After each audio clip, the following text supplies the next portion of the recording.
Lembrando o que aconteceu. No último fim de semana, teve um comício de Donald Trump em Nova York e nesse comício um comediante fez comentários racistas, xenofóbicos, pejorativos com relação a Porto Rico, que é um território que faz parte dos Estados Unidos. E aí, Américo, é interessante observar porque nesses estados pêndulo, pelo menos na Pensilvânia, na Carolina do Norte, são dois estados em que é grande o número de porto-riquenhos que fazem parte dos eleitores nesses territórios dos Estados Unidos.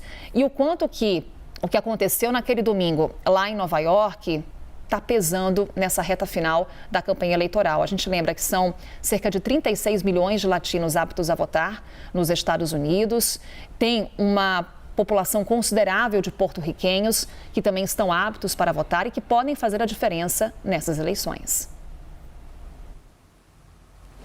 Pois é, Carol, desculpe a falha técnica ali.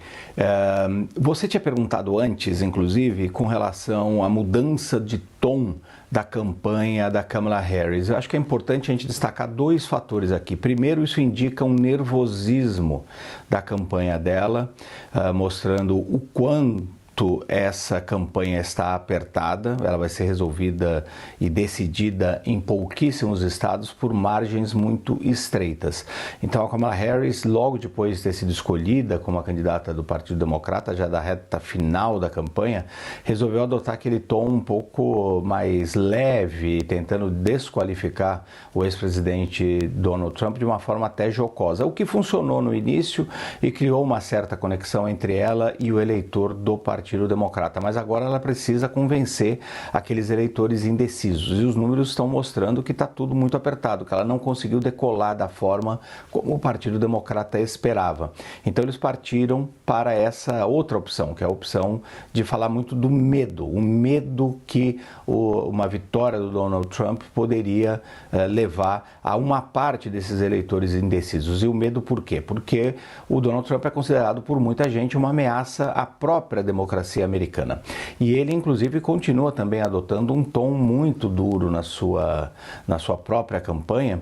E é muito curioso também, Carol, como a gente tem ouvido essa palavra lixo nessa reta final da campanha, o que mostra aí como essa campanha está polarizada também, é um sintoma disso.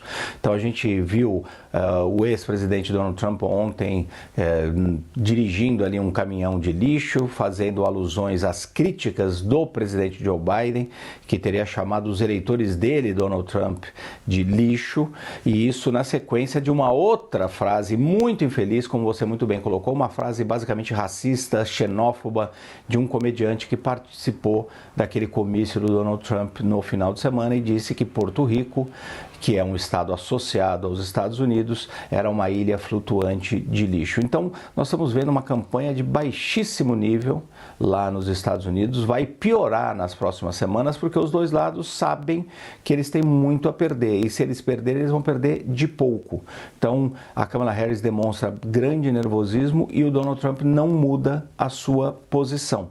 E eu também queria comentar, Carol, rapidamente, logo no início aqui desse bloco sobre a eleição americana, nós falamos sobre o Arnold Schwarzenegger, que foi governador da Califórnia, um governador do Partido Republicano, ele que nasceu na Áustria, na verdade, depois, além de bodybuilder, virou ator e acabou a carreira na política, sendo governador da Califórnia, um estado bastante liberal lá nos Estados Unidos, e ele tem essa rivalidade com o Donald Trump já há muito tempo. E ontem, mais uma vez, ele criticou o ex-presidente, disse que vai votar na rival, a Kamala Harris, e usou mais uma vez essa palavra, a história do lixo, criticando o que o Donald Trump tinha dito, que os Estados Unidos estavam se transformando numa lata de lixo para imigrantes e para outros países que levavam para lá pessoas indesejáveis. O que é uma grande fake news, que é um outro aspecto muito importante dessa eleição. Como as duas candidaturas faltaram com a verdade,